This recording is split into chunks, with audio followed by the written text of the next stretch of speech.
Hello. This video is intended to be enjoyed in the background. As such, it may be slightly different from what you see in-game. Additional context may also be provided where appropriate. There will be background footage featuring the discussed character. Today's featured character, Baizhi. Baizhi is a resonator born in Huanglong. She is a researcher with a focus on remnant ecoacoustics. Baizhi's once unfulfilled wish has now manifested as a loyal companion. The remnant creature Yotan is her source of healing power and a lifelong research focus. Forte Examination Report. Basic Evaluation. Resonance Power, Healing Yotan. Evaluation Basis, Resonance Assessment 2190-G. Resonator Baizhi experienced her awakening 4 years ago, after being exposed to a strong remnant energy source 1 year prior. This exposure caused the activation of the corresponding remnant frequencies within her. According to Baizhi's recounting, she experienced a strong urge to revive a teammate during her awakening. As a result, the aforementioned frequencies manifested as a remnant creature that now serves as her companion. The tacet mark is located on the anterior side of her right thigh. No significant physical alterations after awakening have been observed. However, when exerting her forte, the tacet mark emits a faint white glow with the manifestation of the above remnant creature. The creature is translucent white in color and resembles the petals of plants of the Epiphyllum genus. It is unable to vocalize in human language, but can communicate with Baizhi through telepathy. Resonator Baizhi cannot directly utilize her forte, but she can leverage extremely low temperatures and her remnant creature's healing ability to treat injuries in her vicinity. Resonator Baizhi's resonance spectrum pattern does not resemble any known frequencies. However, it shows a certain level of similarity with the fluctuations of remnant energy, and it possesses a strong syntony response with Yotan, her remnant creature. Despite these connections, the cause of Baizhi's awakening remains unclear, without adequate theoretical evidence. Analysis of test samples has revealed a non-convergent Rabel's curve, with a gradual increase followed by a steep rise in the middle section. Therefore, Baizhi is classified as a mutant resonator with a dormant period. Forte Examination Report. Overclock Diagnostic. The waveform graph of Baizhi illustrates an elliptical fluctuation with a stable time domain. No abnormal parameters are observed in the test sample. Resonant criticality, high, with a high stability, with no risk of overclocking. Baizhi has no documented history of overclocking. Counseling is deemed less necessary, but regular examinations on the remnant creature's status are recommended to mitigate any potential latent risks. Story 1. The Principle of Simplicity. Baizhi's presence brings a quiet stillness, isolating her from the bustling crowd. She often remains composed and self-sufficient, unfazed by unfinished work or challenging problems, and often well known for diligently studying until she grasps a topic with ease. This sense of calm would unnerve people, unintentionally creating a feeling of distance. People can't help but imagine themselves being pushed away. Additionally, her colleagues in the academy would often remark that she seemed cold and difficult to approach, despite working in the same department. She was rarely seen engaging in casual conversation, or joining in on shared frustrations and joys. Instead, they would often find her methodically analyzing data, seemingly lost in her own world of logic. Even her weekly schedule is meticulously planned. Mondays and Wednesdays are reserved for monitoring the Academy's artificial sonorosphere. Fridays are dedicated to analyzing remnant frequency bands, while the rest of her time is spent on field research, observing remnant biology, and integrating cases and studies together. She adjusts her plans as needed, moving forward with precision and purpose. One researcher shared his experience with her. "Your report for the previous week was not submitted before the designated deadline," she began. Yes. The original remnant samples were contaminated. I had to, I'm sorry. No, I'm deeply sorry for my negligence. I'll make up for it. Seeing Baizhi approaching closer and closer, the reporting researcher nervously clutched his clothes and subconsciously bowed his head even lower. But the next moment, a processed sample slice was handed to him. I presume samples from a fish in Junrak would suffice. But that's your work. You may complete your report before the stasis evolution. Having anticipated this potential scenario, I have allocated enough time to mitigate any deviation. Please inform me ahead of time should any analogous scenarios occur in the future. You were trembling intensely just now. May I suggest increasing the ambient temperature? Her pair of emerald eyes finally revealed a pure and unconcealed sense of confusion. The researcher was stunned. Then he suddenly remembered a fact that should have been effectively drilled into his head by now.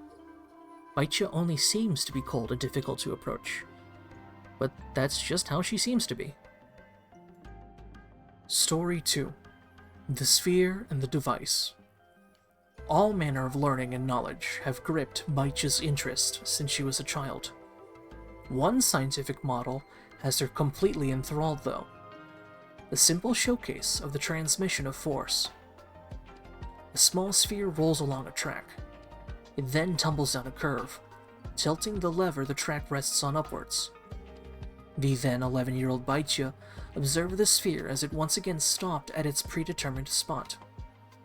She concluded that no matter how complex it may appear, the sphere would always roll uncontrollably towards its destination, according to the device's design. This brought to mind a hypothesis she had recently read about. Throughout history, human civilizations have failed to break through the bottleneck of this apparatus and inevitably meet their downfall, without exception. So she asked herself, if the results are always consistent, then isn't everything that has ever happened only a predictable repetition? Is there truly a meaning to it all? Baizhi was consumed by this question, but her parents had concerns for different reasons. While passion for knowledge was admirable, Baizhi's obsession with theoretical concepts had distanced her from reality. She spent hours poring over esoteric texts and conducting simulations, instead of enjoying life or making friends as other children did. Some days later, Baizhi received an invitation to the Huashu Academy's scientific expedition base.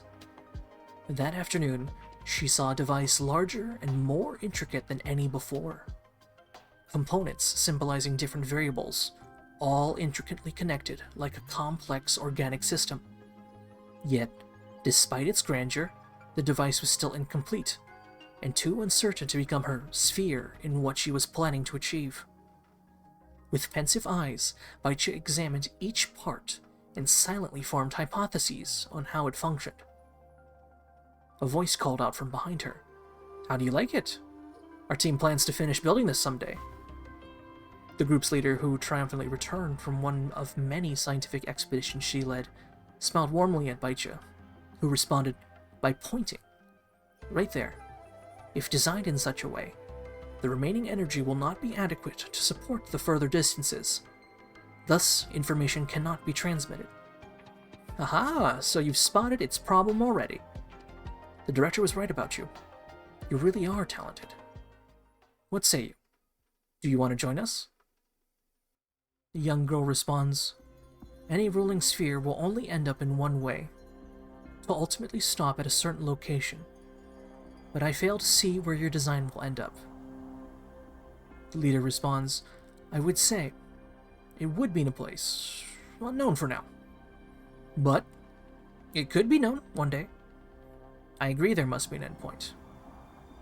As to where it should end up, well, maybe you can join us to help us find the answer.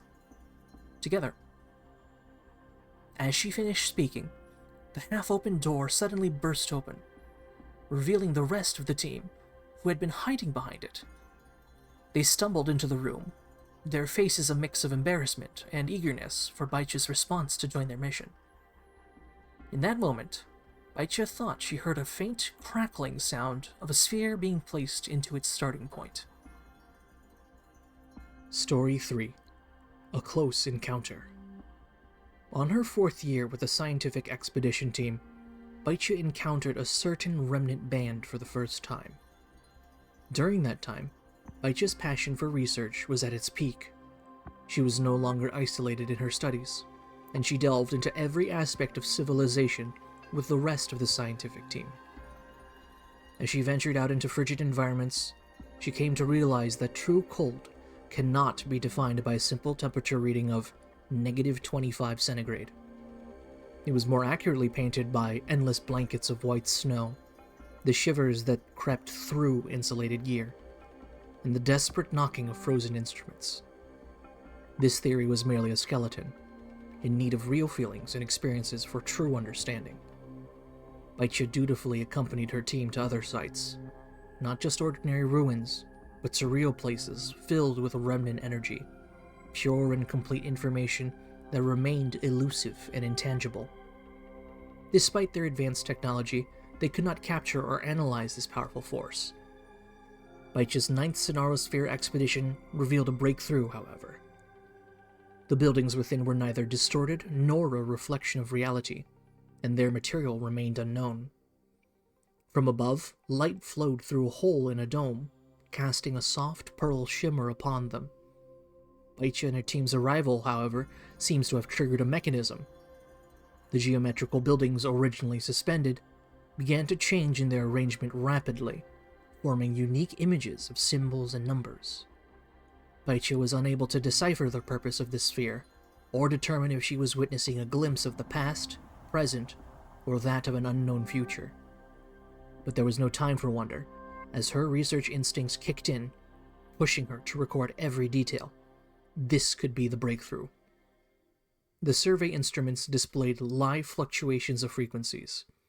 Baizhi cut off all distractions and focused on the displays. Her accumulated theories and feelings all came in handy for this exact moment. The shorter the distance, the lower the energy consumption. More time to record data. Only 2 points are needed to form a straight line to the source. Baizhi grabbed 2 extensions, connected them into a line, and created a channel for frequencies to pass through. She then quickly picked up a sampling device and angled it towards the center of the gathering energies. The surging light responded to her actions, condensing into a ball of pure white light.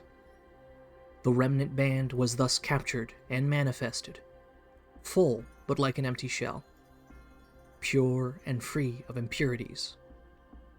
Little did Baizhi know back then, it would forever stay with her and shape her lifelong research. Story 4. Infinitely Close to Zero. To Baizhi, making a wish was a perplexing action. One day she asked, knowing that wishes are unlikely to come true, what is the point of making them? This action does not even have a clear objective. Once you make a wish, will it be answered? Who will answer it? Faced with Baizhi's sincere questions, her teammates were once again left speechless. Fortunately, after knowing her for so long, they understood her seriousness and indirect tone as a means of seeking the truth and avoiding inconsistencies when judging or stating things. Though Baizhi never made a wish herself, she always stood beside her teammates as they made wishes on candlelights, shooting stars, or anything else. Though confused, she still tried to understand them and be there for them, like what they did for her. Please, I hope we can completely unravel the mystery of remnant creatures, one researcher cries out. It can be done, but unlikely within our generation. So true. That's always disheartening anyway. No need to overthink it. Making wishes and reality are 2 different things. Anyway, you'll understand when you have one. In the dead silence of the icy field, that fateful day arrived. The sphere collapsed without warning, as it often does. Vivid figures were dismantled by discordant forces, and eyes that once spoke of the future grew cold. Baizhi felt her pulse weaken, and her thoughts spiral out of control. Why was this happening? So much had been lost in the search for the Sonarosphere. This couldn't be how it ends. She couldn't imagine a future without them. Please, I hope they can wake up again. She finally made a wish of her own, but she didn't know who could grant it. As the sonorosphere collapsed, tacit discord swarmed towards her. A tumultuous mix of emotions churned inside her. Unable to stop her burning desire for everyone to wake up and return to her, she longed for them to open their eyes like they used to. In that moment, a tacit mark appeared on her body, and a remnant creature resembling an epiphyllum appeared before her, as if responding to her wish. Nowadays, Baizhi still doesn't make wishes. Wishes are not facts. She focuses on the tangible and what she can control instead. As for the sole wish she has ever made, the possibility for it to ever come true was a number infinitely close to zero. A longing buried deep inside her. It seemed unattainable, yet it never fades away. Story 5. The Endpoint. Everything that happened under the glacier is already in the past. As the only survivor, Baizhi never mentions it on her own accord. Despite attempts by nosy individuals to uncover the secrets, nothing was revealed. There was no secret to be revealed. Everyone did their best. The public could not assign blame, and even the most diligent researchers understood the inherent risks in scientific expeditions. They pushed themselves to the limit. She dubbed the remnant creature Yotan, after the Udambara, a mystical flower sometimes associated with the epiphyllum. This night-blooming flower, like the elusive Dharma and the ultimate truth, vanishes quickly after a brief blossom. Despite years of searching, researchers have only found glimpses of what they seek, a concept no more tangible than the ephemeral epiphyllum blossom. Perhaps the name was a tribute to her lost comrades, or a constant reminder to keep pushing forward in her quest. So many answers await, and Baizhi knows she must find them all. But she doesn't rush, for the destination lies ahead. She takes each step with patience as she journeys on before time runs out. And this is not a lonely journey, for Baizhi has found a partner along the way, someone who shares her path and purpose. In the outskirts of Huanglong, Baizhi met the honored guest for the first time. Though she did not know where they came from, the moment Baizhi witnessed them absorbing the sound of an echo, that tiny crackling of a sphere rang in her ears again. Look, she thought. Baizhi's simplistic rings. Baizhi's been preserving this pair of rings from her time at Huashu Academy. They are identical in shape and style, with only slight differences in wear. Their origins are a mystery. Some say they're a memento from a deceased family member. Others claim that they're some kind of remnant technology that Baizhi and her team created to strengthen her bond with Yotan. Though no one really knows why Baizhi cherishes these seemingly modest rings so much, and Baizhi has never really cared to explain why. Only Baizhi knows deep down they are the embodiment of her past team's efforts, and a reminder she keeps around.